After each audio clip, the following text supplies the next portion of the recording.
আমরা বেশিরভাগ মানুষ কোনো গরিব মানুষকে দান করার সাথে সাথেই একটা চরম ভুল করে ফেলি, যাতে করে আমাদের নিজেদের ক্ষতি হয়ে যায়।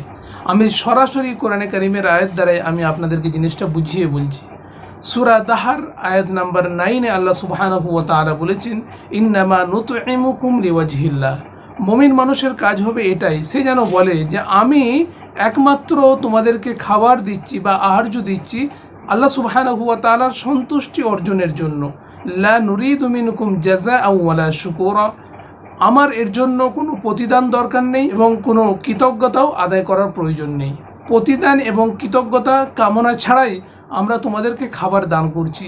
এ কথার অর্থ হলো যে কোনো মানুষকে যখন আমরা দিচ্ছি, আমরা সঙ্গে সঙ্গে কী বলি, আমার জন্য দোয়া করবেন, আমার জন্য দোয়া করবেন, আমরা যেন ভালো থাকি। তাহলে আপনি বলুন, আপনি কোনো খাবার দিচ্ছেন এবং সঙ্গে সঙ্গে তার থেকে কোনো একটা প্রতিদান চেয়ে নিচ্ছেন। এক হাদিসের মধ্যে রয়েছে, হযরত আয়েশা রাদিয়াল্লাহু তাআলা আনহা, তিনাকে একটা ভেড়া আল্লাহর রসুল দিতে বলবেন যে একটা ভিক্ষুক এসেছে। হযরত আয়েশা খাদেমের হাতে দিলেন এবং বললেন যে এটা গরিব মানুষকে দিয়ে দাও। গরিব মানুষটা নিয়ে বললেন যে বারাকাল্লাহ, আল্লাহ সুবহানাহু ওয়া তাআলা তোমাদের উপরে বরকত দান করুক। উনি যখন ফিরে এলেন, খাদেমটা, হযরত আয়েশা জিজ্ঞাসা করলেন কি বলল? তিনি বললেন এই দোয়া দিয়েছে।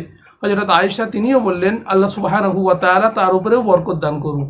একটা জিনিস এইখানে বুঝুন যে খাদেম যখন খাবারটা নিয়ে গরিব মানুষের সামনে দিচ্ছে, তিনি তখন কিন্তু একবারও বলেননি যে দোয়া করবেন। এটা বলা ছাড়াই সে খাদেম দোয়া করলো এবং হযরত আয়েশাও বলে নিলেন যে আল্লাহ তোমারও বরকত দান করুক। এ কথার অর্থ কি? হযরত আয়েশা চাইছেন যে এই সবের প্রতিদান যেন আখেরাতে কোনো ধরনের কমতি না হয়ে যায়। অর্থাৎ আমি দিয়েছি আল্লাহ সুবহানাহু ওয়া তাআলার জন্য, আল্লাহ রাব্বুল আলামিন আমার জন্য যেটা ভালো মনে করবেন সেটাই। আমরা দোয়ার জন্য যে কোনো টাইম যে কোনো মানুষকেই বলতে পারি, তার মানে এটা নয় যে প্রতিদিন হিসাবে দোয়াটা চেয়ে নেব।